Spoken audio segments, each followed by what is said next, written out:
A'udzu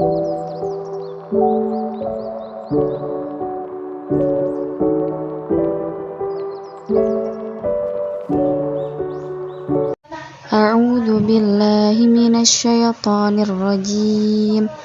Bismillahirrahmanirrahim. Ya ayyuhalladzina amanu kulu min thayyibati ma razaqnakum washkuru lillahi in kuntum iyyahu ta'budun. Innama harrama 'alaikumul maitata wad-dama wa lahmal khinziri wa ma uhilla bihi li ghairillah. Faman yadhurra ghaira baghin wa la 'adin fala itsma 'alaihi. Innallaha ghafurur rahim. Yang artinya, wahai orang-orang yang beriman, makanlah dari rezeki yang baik yang kami berikan kepada kamu, dan bersyukurlah kepada Allah jika kamu hanya menyembah kepadanya.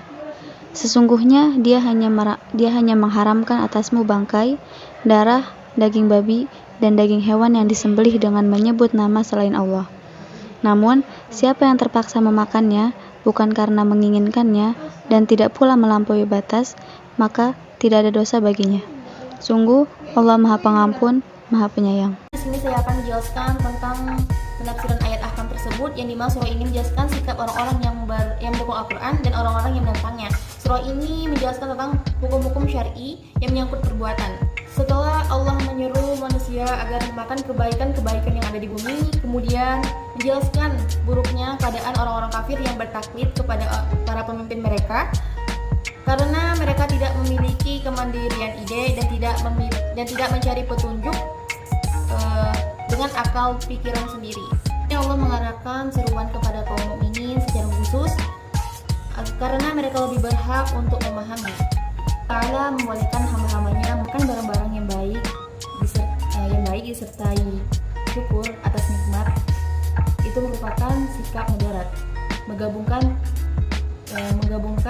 antara tuntutan-tuntutan jasmani dan rohani sekaligus.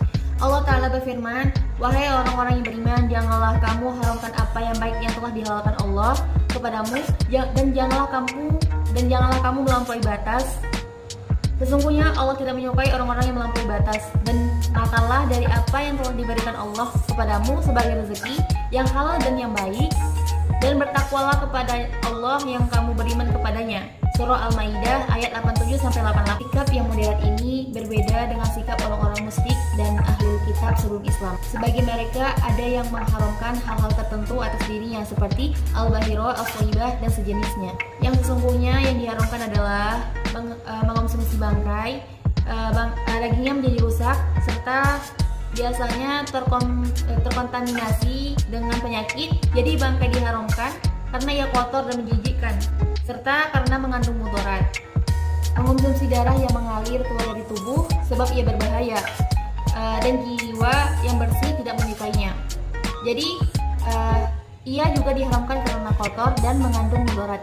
Yang ketiga, memakan daging babi, sebab ia adalah hewan yang kotor, biasanya hanya memakan kotoran dan barang najis, juga karena ia mengandung mudarat, sebab ia membawa bakteri mematikan, di samping karena ia memiliki banyak tabiat yang buruk, serta ada telur cacing pita yang kadang terdapat di dalam sel-sel otot badannya, meskipun itu dipelihara di kandang yang paling bersih. Yang keempat, hewan yang disebut selain nama Allah Ta'ala pada saat menyembelihnya. Di sini dijelaskan karena itu tergolong perilaku berhalaan dan mengandung penyekutuan serta ketergantungan kepada selain Allah. Tetapi orang-orang yang berada dalam keadaan situasi yang darurat, yaitu situasi di mana jika ia tidak mengonsumsi barang yang haram, tentu ia mati, sehingga terpaksa memakan apa yang diharamkan Allah, dan ia tidak mendapati barang lainnya dan khawatir dirinya akan mati. Sementara ia tidak menginginkan benda itu sendiri dan tidak melampaui batas kebutuhan, maka tidak ada dosa atasnya. Demi menjaga jiwa dan tidak membiarkan binasa, di samping karena berada dalam keadaan mendekati kematian akibat kelaparan lebih besar lebih besar bahayanya ketimbang memakan bangkai dan darah. Allah mensyaratkan kebolehan memakan barang yang haram agar manusia tidak menuruti hawa nafsu mereka dalam menafsirkan kondisi darurat, sehingga ada orang yang menyatakan bahwa dirinya dalam keadaan darurat padahal sebenarnya tidak, dan ia melampaui batas darurat tersebut atau kebutuhan dengan memanfaatkan kondisi emergensi. Allah mengampuni hamba-hambanya dalam memperkirakan keadaan darurat, sebab pertimbangan kondisi darurat itu diserahkan kepada ijtihad mereka, dan Allah Maha Penyayang kepada mereka. Dia membolehkan mereka mengonsumsi barang-barang yang haram dalam kondisi darurat dan tidak memasukkan mereka ke dalam kesempitan dan kesulitan. Abu Ja'far mengatakan, pendapat yang paling tepat adalah yang menakwilkan barang siapa yang terpaksa dengan tidak berlebihan dan dalam memakan yang haram dan tidak melampaui batas, maka tidak ada dosa baginya. Hal itu disebabkan karena Allah tidak memperbolehkan seorang pun untuk membunuh dirinya sama sekali. Dan jika demikian, maka orang yang membangkang kepada iman dan orang yang merampok meskipun keduanya telah melakukan perbuatan yang haram, tidak diperbolehkan bagi keduanya untuk membunuh dirinya karena kelaparan, tetapi hendaknya bertaubat kepada Allah dan tidak menambahkan dosa kepada dosa yang lain. Baiklah, saya akan menjelaskan tafsir lughawi dari Quran Surah Al-Baqarah ayat 172 dan 173 tentang halal dan haramnya makanan. Sebagaimana Allah telah berfirman, Ya ayyuhalladzina amanu, yaitu wahai orang-orang yang beriman. Yang dimaksud di sini yaitu orang-orang yang telah membenarkan Allah dan Rasul-Nya, yang mana dia mengakui akan ketuhanan Allah dan mentaati Rasul-Nya.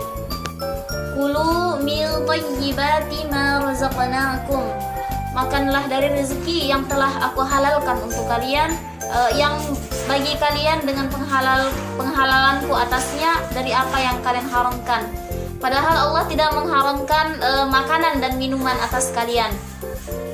Washkuru lillahi in kuntum iyyahu ta'budun. Dan bersyukurlah kepada Allah yang telah memberikan rezeki kepada kalian jika benar-benar kalian tunduk dan patuh kepada perintahnya, serta makanlah dari apa yang telah Allah halalkan atas kalian, dan janganlah kalian mengikuti langkah-langkah syaitan yang telah mengharamkannya. Innama harrama alaikumul maitata.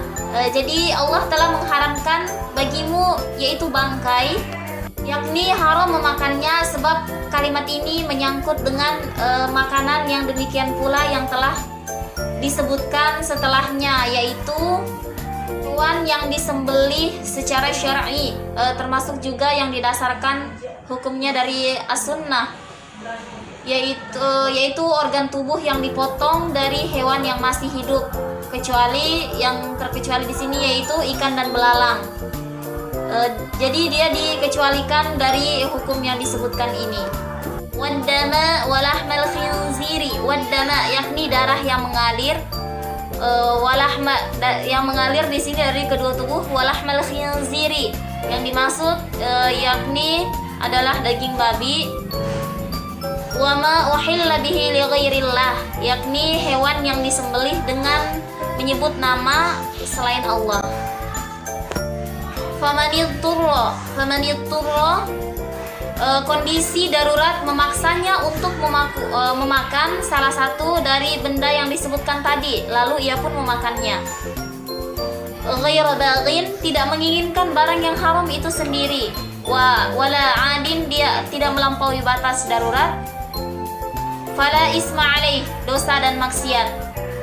Innallaha ghafurur rahim, sesungguhnya Allah itu Maha Pengampun lagi Maha Penyayang. Di sini saya akan menjelaskan makna global dari tafsir surat Al-Baqarah ayat 172 sampai 173, di mana isinya membahas tentang kehalalan, keharaman dan beberapa manfaat terkait makanan.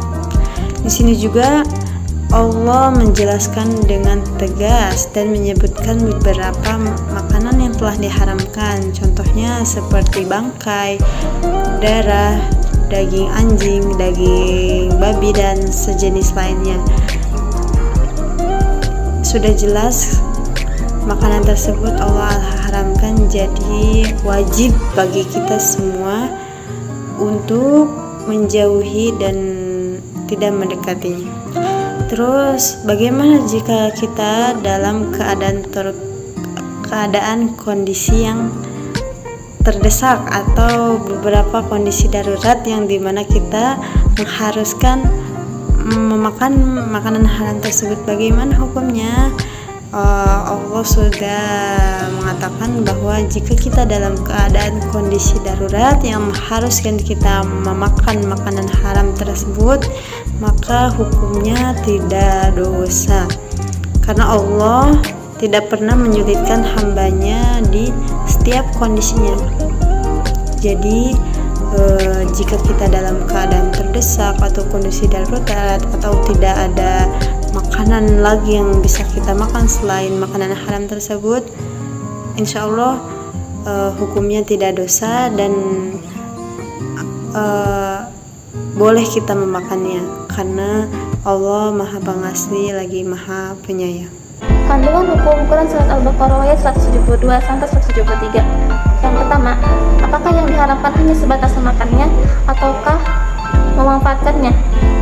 Dalam ayat ini, kata haram disandingkan pada zat bangkai dan darah. Para ulama fikih berbeda pendapat. Apakah yang diharamkan hanya memakannya ataukah serta memanfaatkannya? Sebab ketika diharamkan memakannya, maka hukumnya sama juga ketika memanfaatkannya dengan segala bentuk cara. Kecuali jika ada dalil yang memperbolehkannya. Sebagian ulama berpendapat yang diharamkan hanya sebatas memakannya. Hal ini berdasarkan firman Allah SWT. A'udzu billahi minasyaitonir rajim. Ya ayyuhalladzina amanu kulu min thayyibati ma razaqnakum. Kulu min thayyibati ma razaqnakum washkuru lillahi in kuntum iyyahu ta'budun. Wahai orang-orang yang beriman, makanlah dari rezeki yang baik, yang sehat, aman, dan tidak berlebihan dari yang kami berikan kepada kamu melalui usaha kamu lakukan dengan cara yang halal, dan bersyukurlah kepada Allah dengan mengakui bahwa semua rezeki berasal dari Allah dan kamu harus memanfaatkannya sesuai ketentuan Allah jika kamu hanya menyembah kepadanya. Quran Surat Al-Baqarah ayat 172. Ayat selanjutnya, حرم عليكم الميتة والدم ولحم الخنزير وما أهل به لغير الله فمن اضطر غير باغ ولا عاد فلا إثم عليه إن الله غفور رحيم. Sesungguhnya dia hanya mengharamkan atasmu bangkai, darah, daging babi, dan daging hewan yang disembelih dengan menyebut nama selain Allah. Tetapi barang siapa terpaksa memakannya bukan karena menginginkannya dan tidak pula melampaui batas, maka tidak ada dosa baginya. Sungguh Allah Maha Pengampun, Maha Penyayang. Quran Surat Al-Baqarah ayat 173. Al-Jasr berpendapat, bentuk haram yang terdapat dalam ayat ini meliputi segala bentuk upaya memanfaatkannya. Dan begitu, tidak diperbolehkan memanfaatkannya bangkai untuk memberi makan anjing dan binatang-binatang lain. Apa hukum bangkai belalang datikan? Dalam ayat ini disebutkan haramnya bangkai darah dan daging babi disembelih dengan menyebut nama selain Allah SWT. Yang dimaksud ialah maitah, adalah binatang yang mati dengan sendirinya tanpa ada yang membunuhnya atau terbunuh tanpa disembelih dengan cara yang sesuai dengan syariat. Kemudian turunlah Quran Surat Al-An'am ayat 121 yang artinya, sesungguhnya setan itu membisikkan kepada kawan-kawannya agar mereka membantah kamu, dan kamu menuruti mereka. Sungguhnya kamu tentu menjadi orang-orang yang musyrik. Quran Surat Al-An'am ayat 121. Keempat, hadis Nabi Aufa. Katanya, kami pernah berperang bersama Rasulullah SAW sebanyak 7 kali. Ketika itu kami makan belalang. Mayoritas ulama mengkhususkan tersebut dengan bangkai laut berdasarkan hadis-hadis yang telah disebutkan di atas. Sebagaimana mereka juga menghalalkan makan bangkai belalang, hanya golongan manhaj Hanafi yang mengharamkan bangkai ikan yang menampung dan menghalalkan ikan yang di laut karena terdapat hadis yang menasihkan ma alqal bahru aw jazrun anhu faquluhu wa mata fihi wadqan fala ta'kulu. Bagaimana hukum darah yang masih menempel pada urat atau daging? Ulama sepakat bahwa hukum darah adalah haram dan najis, tidak boleh dimakan dan juga tidak boleh dimanfaatkan. Allah Subhanahu wa taala menyebut darah dalam ayat tersebut secara mutlak, yang juga dikuatkan dengan firman-Nya, atau darah yang mengalir. Quran Surat Al-An'am ayat 145. Bagian mana yang diharamkan pada babi? Di dalam ayat tersebut dijelaskan bahwa yang diharamkan adalah daging babi. Sebagian golongan Zahiriyah berpendapat bahwa yang diharamkan hanya pada dagingnya saja, tidak termasuk dagingnya, karena Allah berfirman, dan daging babi.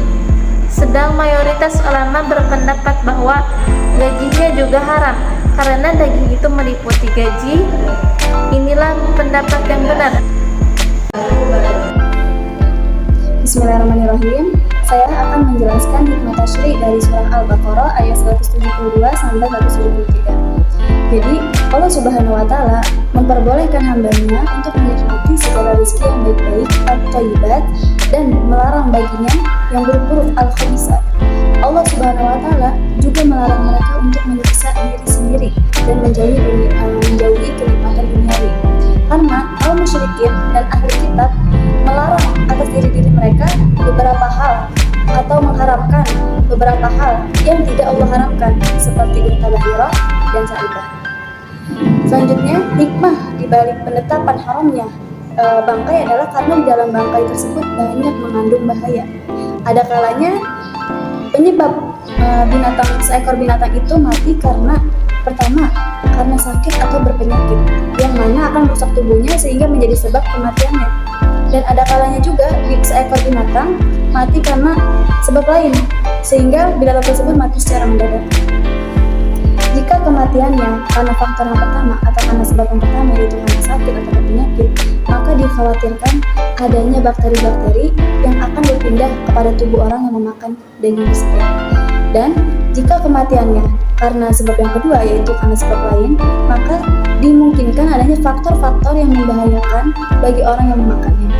Selanjutnya, hikmah dari diharamkannya darah yang mengalir adalah karena darah itu merupakan suatu kotoran, yang mana dalam ilmu kedokteran modern dijelaskan bahwa jika seorang memakan darah, maka itu akan membahayakan dirinya sebagaimana bangkai, karena di dalamnya mengandung bakteri-bakteri yang sangat bermacam, sangat berjenis. Adapun sebab diharamkannya daging babi adalah karena ia merupakan binatang yang kotor.